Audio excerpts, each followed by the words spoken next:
आपके सामने एक ऐसी कहानी लेकर आए हैं जिसमें मुजरिम खुद हैरान था कि आखिर मुझे पकड़ा कैसे।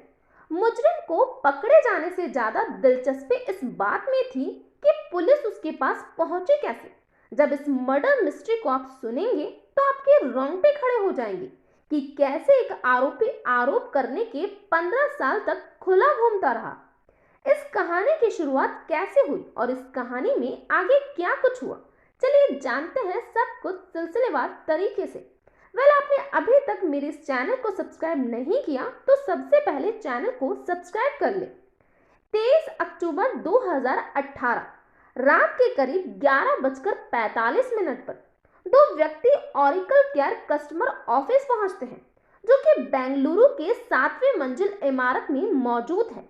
सभी वर्कर अपनी नाइट शिफ्ट में बिजी थे। इसी दौरान ऑफिस का पियोन एक एम्प्लॉय के पास आता है और उसे ये कहता है कि आपसे कोई मिलने आया है और वो वेटिंग एरिया में आपका वेट कर रहे हैं। एम्प्लॉय को लगा उसका कोई दोस्त आया होगा। वो नीचे आता है जहां वो लोग इंतजार कर रहे थे, लेकिन एम्प्लॉय ने तो उन दोनों को ही पहली बार देखा था। इससे पहले एम्प्लॉय दोनों से कोई सवाल करता, उनमें से एक शख्स खड़ा होकर एम्प्लॉय से हाथ मिलाकर एम्प्लॉय को कहता है, हेलो मिस्टर तरुण। उस शख्स का इतना कहना था और एम्प्लॉय पसीना पसीना हो गया। दरअसल 15 साल से उस आदमी को किसी ने तरुण नाम से नहीं पुकारा था, और तो और उसके बच्चों और पत्नी को भी नहीं पता था कि उसका नाम तरुण है। 15 साल से उसकी पहचान केवल प्रवीण भटेले नाम से थी। हाथ मिलाते मिलाते वो शख्स तरुण की एक उंगली ढूंढने की कोशिश करता है। जब वो उंगली उस व्यक्ति को टूटी हुई नजर आई तो तुरंत कहा, चलिए मिस्टर तरुण, आपका खेल खत्म हो चुका है। दरअसल वो दो व्यक्ति पुलिस ऑफिसर थे। उसके बाद तीनों ही लोग बिल्डिंग से नीचे उतरते हैं और पुलिस वैन में अहमदाबाद की ओर निकल पड़ते हैं। ये इस कहानी का दूसरा पार्ट था। आइए इस कहानी का पहला पार्ट यानी कि 2018 से 15 साल पहले की कहानी जानते हैं। इस कहानी के मुख्य किरदार 3 लोग हैं।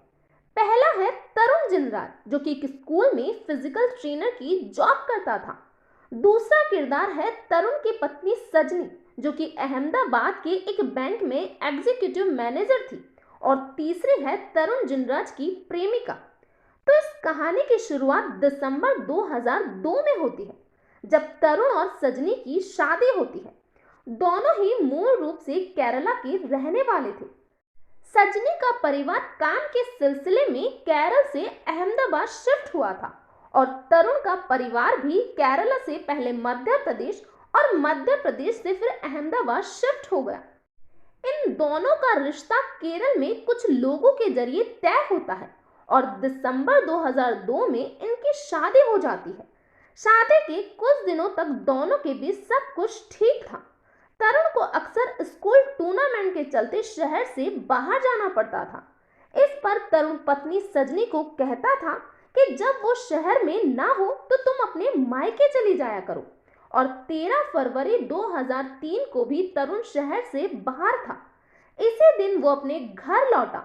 उस दिन सजनी भी अपने मायके थी और तरुण के आने से वो वापस अपने ससुराल को रवाना हुई। लेकिन इसी दरमियान सजनी ने अपने पिता से गाड़ी में पेट्रोल भरवाने के लिए कुछ पैसे मांगे। ये देख पिता थोड़े चिंतित हुए। उन्होंने सजनी से सवाल किया कि तुम्हारा पति तुम्हें खुश तो रखता है ना। सजनी पिता की इस बात को मुस्कुराकर टाल देती है और अपने घर को रवाना हो जाती है। 14 फरवरी दिन के करीब 12 बजे सजनी अपनी बहन से 10 मिनट तक फोन पर बात करती है और इसी के 2 घंटे बाद तरुण सजनी के पिता को फोन करता है और ये कहता है कि आप जल्द से जल्द हॉस्पिटल आ जाएं। सजनी की हालत बहुत ही गंभीर है। आनन फानन में सजनी के घर वाले अस्पताल पहुंचते हैं, लेकिन तब तक सजनी ने अपना दम तोड़ दिया था। पूछताछ में तरुण बताता है कि उसके घर में कुछ गुंडे घुस आए थे, जिन्होंने चोरी के साथ सजनी की हत्या कर दी। इसके बाद तरुण की हालत बिगड़ने लगती है। उसे सजनी की मौत का सदमा लगता है। उसे अस्पताल में एडमिट करवाया जाता है। उसकी हालत इतनी खराब होती है कि सजनी का अंतिम संस्कार भी तरुण के बड़े भाई द्वारा किया जाता है। पुलिस अपनी छानबीन कर ही रही थी कि पत्नी की हत्या के दूसरे ही दिन तरुण अस्पताल से गायब हो जाता है। पुलिस को पहले से ही तरुण पर शक था, क्योंकि वो बार बार अपना बयान बदल रहा था, लेकिन पुलिस ने इस मामले में सख्ती नहीं बरती और आरोपी पुलिस की गिरफ्त से फरार हो गया। बहरहाल तरुण के यूं भागने से पुलिस पर सजनी के माता पिता का दबाव बढ़ने लगा, लेकिन तरुण का कुछ भी पता नहीं चल रहा था। उस समय अहमदाबाद के मुख्यमंत्री नरेंद्र मोदी थे। परिवार ने उनसे मदद की गुहार लगाई, जिसके बाद मुख्यमंत्री के आदेश से इस मामले को गंभीरता से लिया गया। सबसे पहले तरुण की कॉल डिटेल खंगाली गई, जिसमें एक लड़की का नंबर सामने आया। जब इस नंबर की पड़ताल की गई तो पता चला कि ये लड़की तरुण की गर्लफ्रेंड है। पुलिस ने तुरंत उस लड़के से पूछताछ की तो लड़के ने बताया कि 16 फरवरी 2003 को तरुण ने उसे फोन किया था और साथ में भागने को कहा, लेकिन उससे पहले ही सजनी की हत्या की जानकारी उसे लग चुकी थी। इसीलिए उसने तरुण के साथ जाने से ये कहते हुए इनकार किया कि वो एक कातिल के साथ नहीं रह सकती।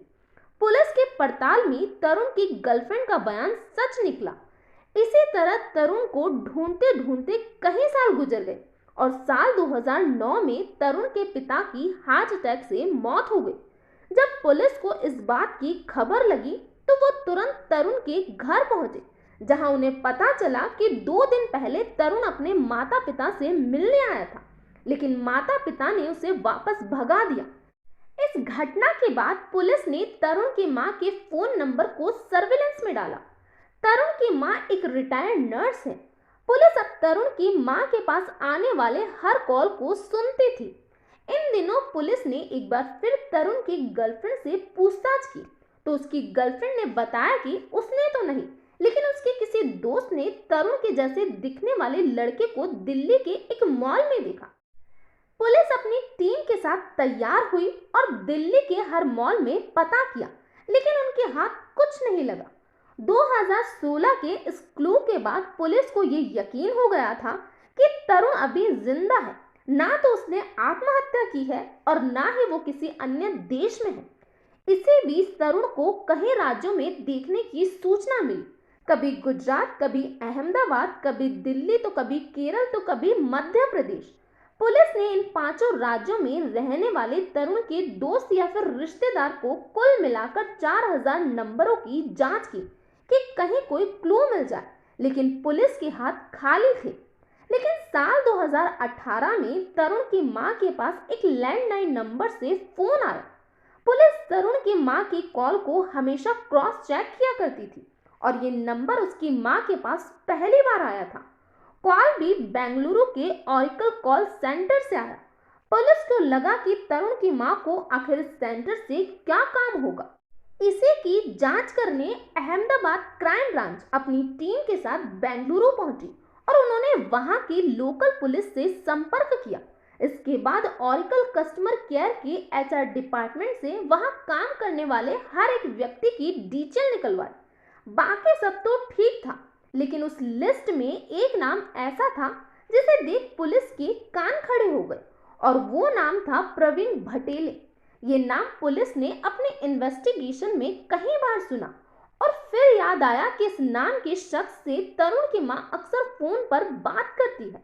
तभी पियोन को प्रवीण भटेले को बुलवाने भेजा गया। जब प्रवीण सामने आया तो पुलिस ने उससे हाथ मिलाते हुए ये कहा कि हेलो मिस्टर तरुण। पुलिस की इन्वेस्टिगेशन में पुलिस को ये पता चला कि तरुण की एक उंगली टूर्नामेंट के दौरान टूटी हुई थी, इसीलिए वो उंगली मुड़ी हुई है। जब हाथ मिलाने वाले ऑफिसर के हाथ में वो उंगली लगी तो वो तुरंत ही तरुण को गिरफ्तार कर पुलिस उसे अहमदाबाद ले आई। अब सवाल ये था कि ये प्रवीण भटेले कौन है, तो तरुण ने बताया कि प्रवीण भटेले उसका भोपाल का एक दोस्त है। सजनी की हत्या के बाद उसने कुछ वक्त अपने दोस्त के साथ जॉब की और इसी दौरान चुपके से उसने प्रवीण भटेले के सभी डॉक्यूमेंट का स्कैन ले लिया और इन्हीं फर्जी डॉक्यूमेंट से उसने अपने डॉक्यूमेंट बनवाए, जिससे वो 4 बार अमेरिका की यात्रा भी कर चुका है। जांच में सामने आया कि तरुण ने निशा नाम की लड़के से शादी भी कर ली है, उसे 2 बच्चे भी हैं। तरुण और निशा की मुलाकात केरल में हुई, जहां तरुण ने निशा को खुद को अनाथ बताया। तरुण ने सजनी की हत्या करने का जुर्म कबूल कर लिया है, जिसके बाद उसे जेल भेज दिया गया। तरुण के जैसा शातिर अपराधी सिर्फ लैंडलाइन नंबर से कॉल करने पर पकड़ा गया। अगर हमेशा की तरह वो अपने नंबर से फोन करता तो शायद आज भी वो आजाद ही होता। तो ये था पूरा मामला। इस घटना के बारे में आप सभी की क्या राय है, प्लीज कमेंट बॉक्स में बताइए। तो आज के लिए इतना ही। थैंक